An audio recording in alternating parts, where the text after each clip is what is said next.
Hi everybody, welcome to Eritrea YouTube Channel and Nafasi Post Newsletter.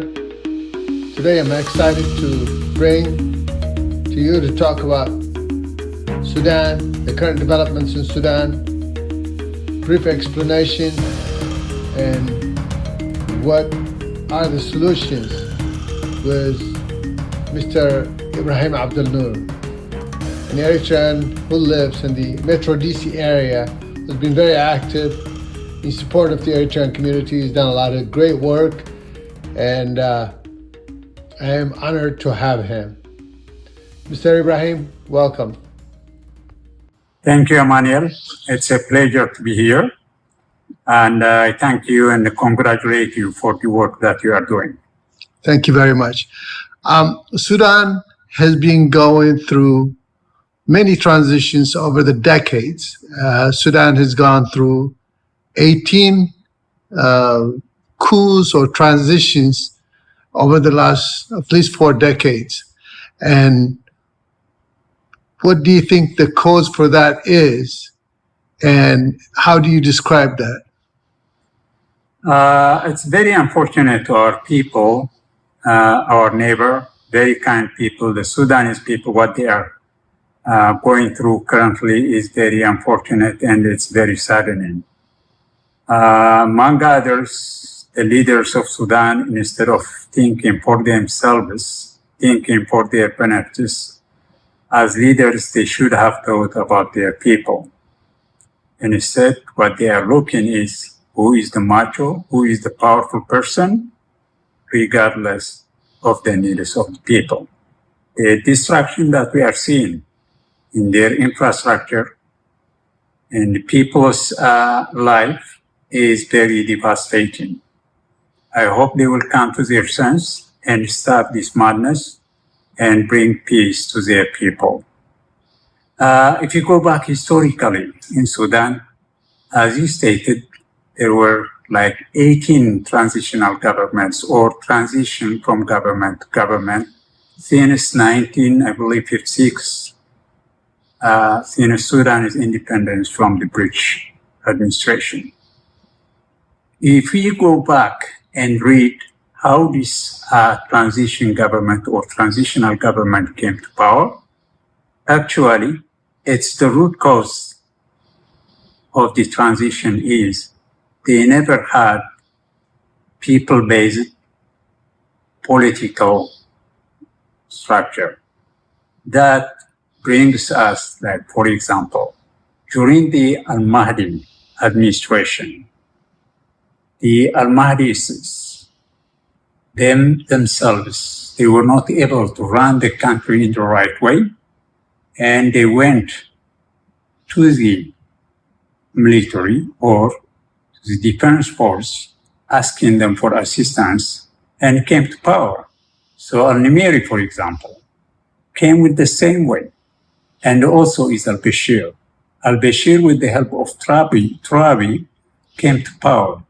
But it was a call of the politicians rather than the military juntas came to power at the request of the politicians. So it's not coup d'etat, it's not people push movement, but whenever there are pressures, these pressures come from outside forces is what you're talking about.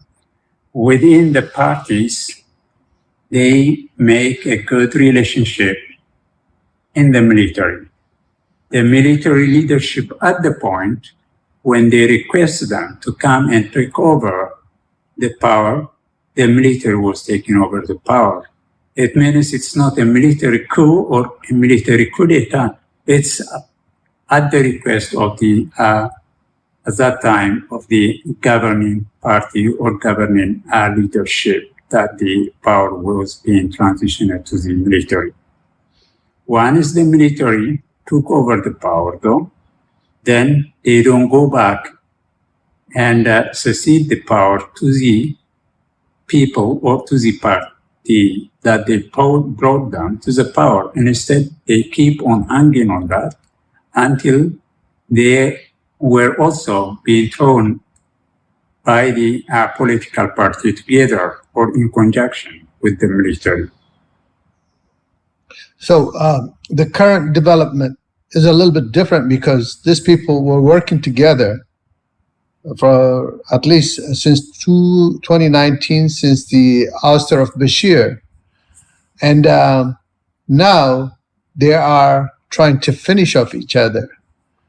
So this is, in effect, well, actually, how do you see this? As a matter of fact, in 2019, there was a people's movement that they want the leadership of al-Bashir to go away. At that time, the people, when they were demonstrating, the military came and together with the civilians, they put a transitional government. Then after that, after a few months, the military should have gone to their barracks and the civilians should have ruled the country. Unfortunately, they did a coup d'etat this time. The military took over the power and Mr. Hamdok was imprisoned at one point. And then after that, the military was taking over the administration. At that point, both Hamidati and al-Burhan, they were in agreement and they thought they are going to continue the same leading the country. But later on, they disagreed. Probably that could be a power hungerness among them. And with that, the division came. The military force and of al-Burhan and the other party of Hamidati, they start fighting each other. It's not of any other thing, but it is just power hungriness. They want to take over the power. They didn't put into consideration about the country and about the people. But they do have relations with outside forces. The United States has been working with al-Burhan. If you remember what was taking place during the war with the TPLF, Ethiopia's war with the TPLF, al-Burhan was taking a proactive role in attacking Ethiopia in order to put more pressure on Ethiopia. And unfortunately, that didn't help the situation. The TPLF was helped from Sudan. The TPLF was being trained and armed in Sudan. U.S. senators like Senator Coons went to Sudan.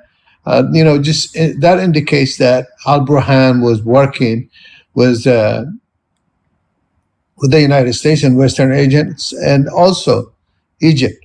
On the other hand, you have Hemeti, Hamdan Dagalo, who has been working with Russia, selling mines, gold to Russia. And so there's clearly a geopolitical play going on in Sudan. Do you see that happening, or how do you explain that? I think you have stated rightly, Emmanuel. That's exactly what was happening in Sudan. Right after the revolution, the United States of America lifted all the sanctions that was running for years against the Sudan. They lifted it because they want to. So as one of the officials have told me at one point that al-Burhan was looking for the sanctions to be lifted, and the Americans took advantage of that, and they lifted the sanctions, and al-Burhan was literally being working like a puppet under the administration of the United States of America, actually, who was run by the ambassador of the United States of America in the Sudan.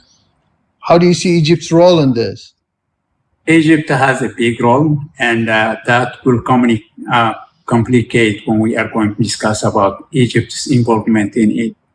Egypt's main intention is about the dam that's built in Ethiopia, and that dam, the Egyptians, they don't want it to be built to start with, but later on when it was built, then the feeling, they wanted it to be filled in 10 years or more than that.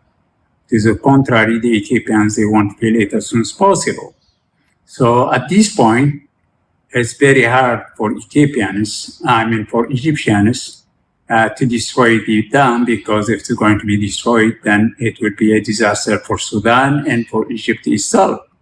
So they want to have a menace, or they want to have a way that they can dictate the government of Ethiopia.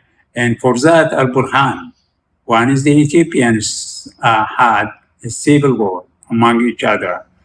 Al-Burhan took over the Fashiga region, which was officially it is a Sudanese land, what they say, but it was being used by the Ethiopian farmers for so long period. So it shouldn't be the right way to take over the place during the civil war of Ethiopia. They took over the place. Ethiopia could have replicated the same thing. I hope they are not going to do it, because it is literally not the right way to gain back whatever he lost. So Al-Burhan was dealing with that. In the meantime, immediately people say that he had a good relationship with the Russians, especially on the mining sector. And also, literally, his function was his function was literally empowering himself and gaining some funds. So his power right now is, how powerful is Hamiti right now in Sudan? What is his influence? What are the possibilities that he could overcome this and win? And I don't think anybody is going to win from both of them. They are losers, both of them. And the most that here in this point, the ones who lost more is the people of Sudan. I remember Eritrean President Isaias Afwerki, when immediately came to visit to Asmara, he told him that you guys have to be smart. Don't let anybody meddle in your causes. You have to resolve your misunderstandings amicably without bringing any external power.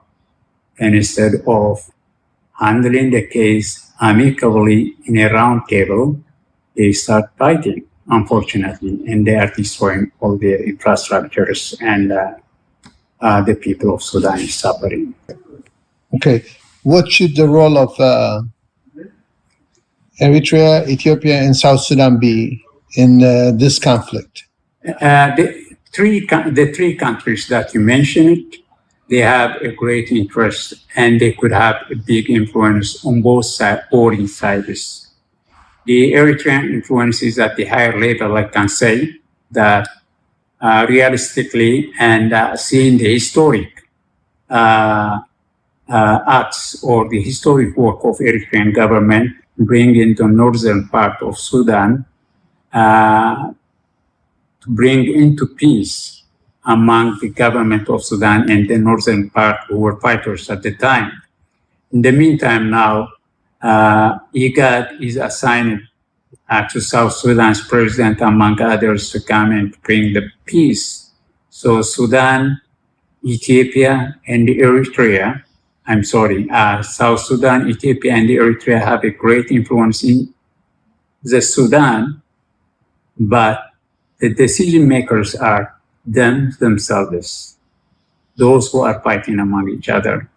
If they are willing and thinking about their people, they can sit in a table, and these three countries that we just mentioned can be of assist.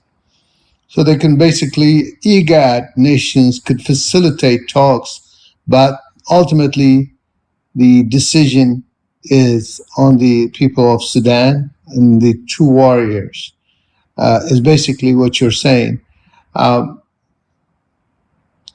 Before we end the conversation, there's a lot of pressure from the West, especially the United States, to mediate this situation and how do you think that's going to go along with the efforts made by countries, the IGAD countries, the Horn of Africa countries, that includes Kenya?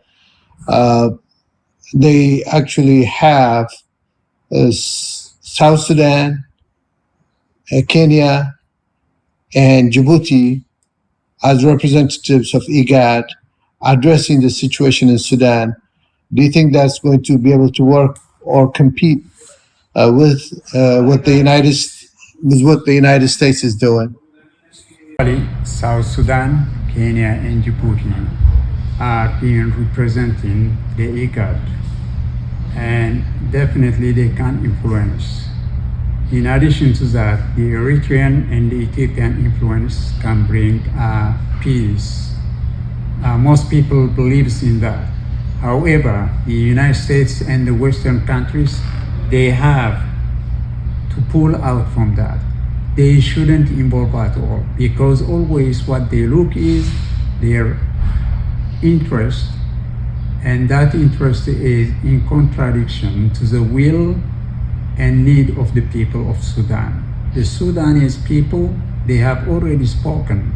You can see them and you can hear that while suffering, they are calling upon the two warring leaders to calm down, sit down, and bring the peace for the sake of the Sudanese people. I think at the end, we could conclude it by saying that no one is going to benefit going on war. It's all distraction, and they are destroying their own home country and their own people. So the Sudanese leaders, please come to your sense and listen to your people first and foremost.